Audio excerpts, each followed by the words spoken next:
પરાક્રમસિંહ જાડેજાએ નોંધાવેલ ફરિયાદના મામલે દસ્તાવેજ કરી લીધા પછી મને સમગ્ર મામલો ધ્યાને આવ્યો। આ રીઢા ભૂમાફિયા છે। આ લોકોએ સરકાર સાથે છેતરપિંડી કરી છે। પોલીસ ફરિયાદ બાદ પોલીસે ધરપકડ કરી વધુ પૂછપરછ કરશે। આ લોકોની સિન્ડિકેટ દેખાય છે। અનેક લોકો સાથે છેતરપિંડીના ફોન આવે છે। લોકો સામે આવી ફરિયાદ કરે છે। આમાં પાર્ટીનો કોઈ વિષય નથી। આ વાત પાર્ટીને ધ્યાને આવી જશે। પાર્ટી યોગ્ય કાર્યવાહી કરશે।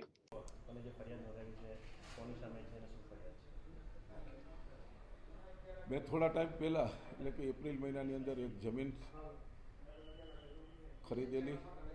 એના દસ્તાવેજો હમણાં 2 મહિના પહેલાં જ થયા અને દસ્તાવેજો થયા પછી જમીન ઉપર મેં ટ્રેક્ટરો મોકલી અને જમીન ખેડવા માટે મારા માણસોને મોકલેલા। ત્યારે બાજુવાળા વ્યક્તિ આવેલા કે બાપુ આ જમીન અમારે પણ ખરીદવા માટેના ડોક્યુમેન્ટ થયેલા છે।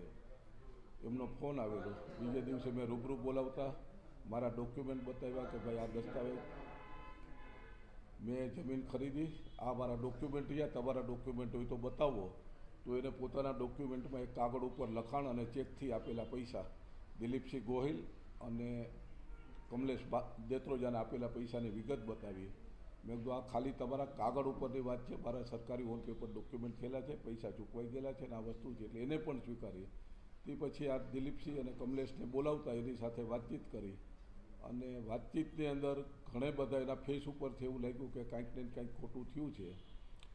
એટલે આ જમીન જેના પાસેથી પૈસા લીધા હતા એને પ્રોમિસ કર્યું કે હું 2 દિવસમાં પાછા આપી દઈશ। 2 ના 4 દિવસ થવા છતાંય પણ પૈસા પાછા ના આપ્યા અને કોઈ પણ જાતની વાતચીત ન કરતા ફરીથી ઓલા લોકો જમીન જેને પૈસા આપ્યા તે મારી પાસે આવ્યા। એટલે મને શંકા વધુ ઘેરી બનતા મેં મારા મેનેજરને કીધું કે ભાઈ આપણા પણ ડોક્યુમેન્ટ બધા ચેક કરો। તો ડોક્યુમેન્ટ અમારા ચેક કર્યા પછી અમે જે ચેકો આપ્યા હતા એ ચેક 2 મહિના જેવો સમય થવા છતાં બેંકમાં જમા નહીં થયેલા। એટલે તરત દિલીપસિંહને બોલાવ્યા કે આ ચેક કેમ જમા નથી થયા? તો કે હું તપાસ કરીને 2 દિવસમાં કહું છું। અને ત્યારે અમારી શંકા વધુ દ્રઢ બની અને 2 દિવસ પછી ફરીથી પાછા બોલાવ્યા। પાછા આવ્યા ત્યારે પણ કોઈ યોગ્ય જવાબ નહીં મળતા અમારી રીતે બંને જણાને બેસાડી અને અમારી ભાષામાં પૂછપરછ કરતા તરત જ બંને પડી ભાંગ્યા અને બંનેએ સ્વીકારી લીધું કે આ અમે તમારી સાથે આ છેતરપિંડી કરી છે। અને મેં તરત જ પોલીસની અંદર મારી FIR મારી કમ્પ્લેન આપી। પોલીસની તપાસ પછી ગઈકાલે તે આનો એક આરોપી જે ખોટું નામ ધારણ કરી અને દસ્તાવેજ દિલીપસિંહ અને કમલેશના કહેવાથી કરી ગયો હતો એને ગઈકાલે પોલીસે પણ ધરપકડ કરી છે અને આ બંને લોકો ઘરે તાળા મારી પોતાની ગાડી લઈ ફેમિલી લઈ અને વોન્ટેડ થઈ ગયા છે। શું કાર્યવાહી થવી જોઈએ? કારણ કે આરોપી ભાજપના નેતા છે। અરે કોઈનો નેતા હોય કે ન હોય તમામ વ્યક્તિઓ માટે કાયદો એક સરખો જ છે અને આની અંદર પોલીસ કાયદાકીય રીતે ખૂબ સારી રીતે કામ કરી રહી છે અને કામ કરશે જેવો મને વિશ્વાસ છે। અને વ્યક્તિ કોઈ પણ હોય, પદ ઉપર હોય કે સામાન્ય વ્યક્તિ હોય કે મોટો કોઈ ચમરબંધી હોય, કાયદો કાયદાનું કામ કરતું જ હોય છે અને આમાં કાયદો કાયદાનું કામ કરશે એવો મને વિશ્વાસ છે। તમે કોઈ ઉપર ભાજપ પાર્ટી લેવલે રજૂઆત કરી છે? આમાં રજૂઆતની જરૂર જ નથી। અમારી પહેલાં ત્યાં ખબર પડી સોશિયલ મીડિયા રેગ્યુલર મીડિયા આજે એટલું બધું એક્ટિવ છે કે ઓન ધ સ્પોટ અને મારી રજૂઆત ત્યારે જ આવશે કે જ્યારે એ પકડાઈ જશે એની પાસેથી બાકી બધું ખુલશે એટલે ઓટોમેટિક જે જગ્યાએ યોગ્ય રજૂઆત કરવાની હશે હું રજૂઆત કરીશ મારી। આરોપીને છાવરવાના પ્રયાસ થશે કારણ કે ભાજપમાંથી પાર્ટીમાંથી જ છે અમારી પાર્ટીની અંદર કે કોઈ જગ્યાએ આરોપીને છાવરવાની સિસ્ટમ નથી અને છાવરે તો પોલીસ ખાતું કોઈની એવી શરમ રાખે એમ નથી।